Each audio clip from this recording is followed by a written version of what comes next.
Salut à tous, ici Frédéric Morel. Bienvenue sur ma chaîne dédiée à la science et aux découvertes scientifiques. Si vous êtes passionné par l'exploration de notre univers et les avancées scientifiques, pensez à vous abonner. Aujourd'hui, on plonge dans un sujet fascinant qui repousse les limites de notre compréhension. Allons-y. Bonjour à tous.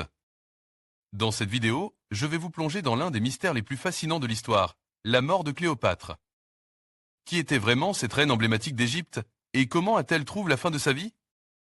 Nous explorerons les circonstances entourant sa mort, les théories qui existent à ce sujet et l'impact qu'elle a eu sur le monde antique. Restez avec moi pour découvrir les details captivants de cette figure légendaire et les événements tragiques qui ont conduit à sa disparition. C'est parti! Cléopâtre, reine d'Égypte, fut successivement la maîtresse de Jules César et celle de Marc-Antoine. En 30 avenue J.C. Elle se donna la mort par désespoir amoureux et pour ne pas être humiliée par Octave. C'est une morsure de serpent qui la tua. Cléopâtre, 69 avenue J.C. 30 avenue J.C. est une reine d'Égypte appartenant à la dynastie des Ptolémées, cette famille royale venue de Macédoine en 323 avenue. J.C. Cléopâtre est en fait la 7e du nom. Cléopâtre, Marc-Antoine et la bataille d'Actium. Cléopâtre possède un fort pouvoir de persuasion. Elle est très habile politiquement. Elle se place ainsi sous la protection de Jules César afin de diminuer l'influence de son frère, avec qui elle partage le pouvoir. En charmant César, elle arrive à desserrer l'étau économique que Rome exerce sur l'Égypte. En effet, les Romains utilisent le pays des pharaons comme leur grenier à grains. Ils surnommaient d'ailleurs Cléopâtre la reine putain, car, après César, elle fit ensuite tourner la tête au général Marc-Antoine.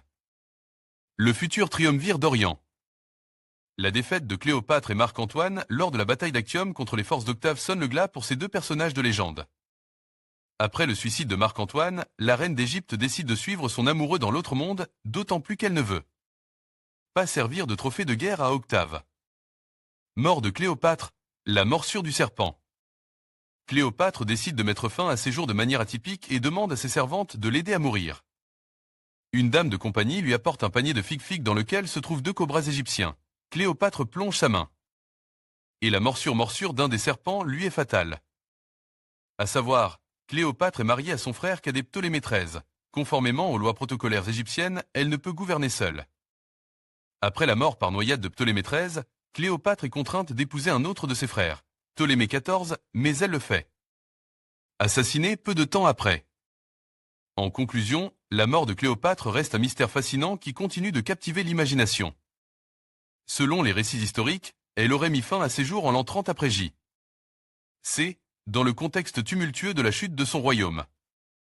Que ce soit par le biais d'un serpent venimeux ou d'un poison, son départ dramatique symbolise la fin d'une époque. Cléopâtre, figure emblématique de l'histoire, nous rappelle les complexités du pouvoir et de l'amour, laissant derrière elle un héritage qui perdure à travers les siècles. Merci d'avoir regardé cette vidéo, et n'hésitez pas à partager vos réflexions sur ce sujet intrigant.